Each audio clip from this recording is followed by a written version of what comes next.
ગઈ છે અને તેની શરૂઆત ફરી એકવાર કચ્છથી।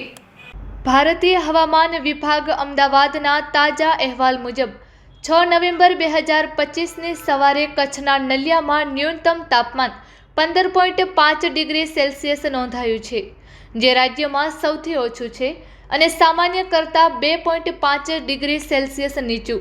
ભુજમાં 19 ડિગ્રી સેલ્સિયસ, કંડલામાં 18.4 ડિગ્રી સેલ્સિયસ અને કંડલા પોર્ટ 21 ડિગ્રી સેલ્સિયસ નોંધાયા છે, જે દર્શાવે છે કે કચ્છના ભાગોમાં ઠંડી ઝડપથી વધી રહી છે। પશ્ચિમ કચ્છના હવામાં ઠંડકનો અહેસાસ વધી રહ્યો છે અને આગામી દિવસોમાં તાપમાન વધુ ઘટવાની સંભાવના છે। હવામાન નિષ્ણાતોનું માનવું છે કે ઉત્તર અને પશ્ચિમ ભારતમાંથી આવતા સૂકા ઉત્તર પવનના કારણે કચ્છ અને સૌરાષ્ટ્રના વિસ્તારોમાં ઠંડીનો પ્રભાવ ઝડપથી ફેલાઈ રહ્યો છે।